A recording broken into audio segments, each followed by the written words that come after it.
लोगों से साइन तो करा लेते हैं 19-20 हज़ार रुपये, लेकिन देते उनको 8-8 हज़ार रुपये हैं। आज युवाओं को जो शोषण किया जा रहा है, जो विकास के नाम के ऊपर करोड़ों रुपए निकालने का काम ये कर रहे हैं। ये मैं कहूँगा कि पिछले दिनों 3-4 दिन पहले एक इनका मंत्री आया था, गवर्नेंस कमेटी में मीटिंग थी, आपके पास अखबार आता है, टीवी आता है, सुभाष सुधा जी, क्योंकि लोकसभा में इसको लोगों ने बहुत बुरी तरह बीजेपी को हराने का काम किया। अब उनको समझ में आया, जैसे मेहता जी कह रहे थे कि परिवार पहचान पत्र, एनडीसी और जितने कमेटी में समस्याएं लोगों को आ रही हैं, क्योंकि जब हम लोगों के बीच जा करके ये समस्याएं उठाते थे तो भाजपा के लोगों के कान के ऊपर जीवनी लगती थी, उनके ऊपर हमारी विपक्ष की बात का कोई असर नहीं होता था। लेकिन जो लोगों ने एक होकर के कांग्रेस पार्टी को लाखों वोटों से जिता करके लोकसभा में भेजा, तो भाजपा वाले आज इतने परेशान हैं। उनके काउंसलर और एमसी जो उनकी मीटिंग में आए,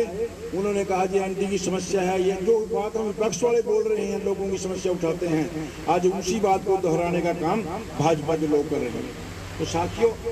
क्योंकि विपक्ष मजबूत होने के नाते, विपक्ष में होने के नाते हमारा फर्ज बनता है कि लोगों के ऊपर जो भी भाजपा हमारे लोगों को नुकसान करेगी उसकी आवाज़ उठाना हमारा विपक्ष का काम है। तो मैं तो यही, जैसे सोनू सरपंच जी बता रहे थे, चाहे मैं विधायक नग्गड़ विधानसभा पहले होता था, हल्का हम तो तोड़ के हमारा शहर बना दिया,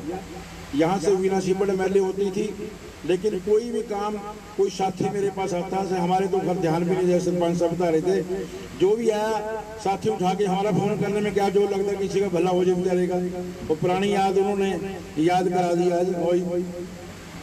इशू पूछ रहा था, तुम्हारे याद है? मैं क्या हमारे तो कोई याद नहीं, आ जाए तो क्योंकि फोन करने में हमारा क्या जा रहा है, कहीं उठा के फोन ही तो करना, किसी का भला हो जाए। तो मैं कहूँगा कि जिस तरह लोकसभा के चुनाव में भाजपा को हरियाणा में हाफ कर दिया, 50 मतलब 5 सीटें हमारी आई और 5 उनकी आई, लेकिन मुझे विश्वास है जब विधानसभा का इलेक्शन आएगा, हरियाणा प्रदेश की जनता इनको बिल्कुल साफ करने का काम करेगी। और हम ये विश्वास दिलाएंगे कि नगर निगम में जैसे हमारा भाई डिप्टी मेयर जी बैठे हैं, राजेश मेहता जी, इनके पास आप तो जाते जाते मेरा भी कोई काम होता है, क्योंकि मैं भी शहर सेक्रेटरी हूँ, मैं भी कहता हूँ मेहता जी मैं भेज रहा हूँ आपके पास, क्योंकि अपने आदमी का यही फायदा है। जब हमारा नुमाइंदा वहाँ बैठा है अधिकारियों के बीच में, तो हमारा काम नहीं करेंगे, हम जोर देके कह तो सकते हैं उनको, चाहे सरकार हमारी नहीं है जी। तो नगर निगम में कोई भी काम हो, मेहता जी बैठे हैं, हमारे काउंसलर हैं, बहन जी यहाँ से पहले काउंसलर रही है, इनको कोई भी, मैं कई बार बैठता हूँ, कोई दूसरे वार्ड का भी मोहर लगवाना आ जाए तो इन्होंने 1 मिनट लगाते हैं, मोहर लगाई और जाओ जी।